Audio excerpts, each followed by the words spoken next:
Hola, clase. Am, Hace frío hoy y estaba pensando en algo entretenido que podríamos hacer para pasar un día con frío y practicar el español.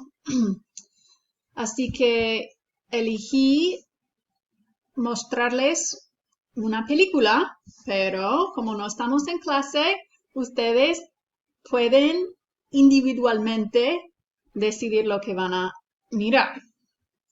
Tengo una película que a mí me gusta, que se llama También la lluvia, que pueden elegir, que está hecha en español. It's a Spanish feature film called Even the Rain. It's got one of my favorite actors in it, and it's pretty good.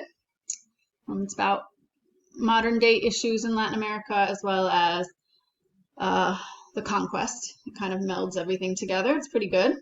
So that's one of the choices. And then if you choose to do a Netflix movie or if you have Netflix, I wanted to show you how to change.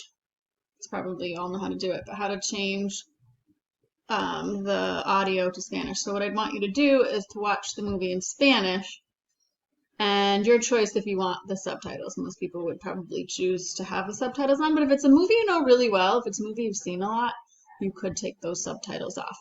So here's an example with Solo. So you can see that, is it even playing? It has these subtitles as well. Okay. The movie Even the Rain is on Netflix already. Lots of these are the types of movies you might want to choose, but you would just type in either También la lluvia or Even the Rain, and here it is. Oops, I spelled it wrong. Okay, and it's a good one to watch. A little bit sad, but still good and has some interesting issues about Latin America, about indigenous rights, indigenous people's rights, and things like that. So it would be your choice. And then the way that you're going to get credit for this is there's a survey to do, and that's the only thing you need to fill out for the week.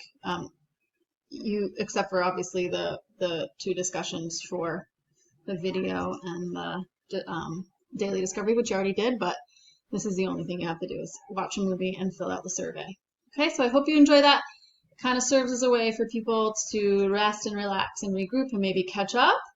And remember, you need to have at least 13 assignments with the C's to get a passing grade for the fourth quarter. So keep that in mind. And this is an easy way to get one more. Just watch a movie and fill out your form afterwards. Okay, hope you have a great day. Adios.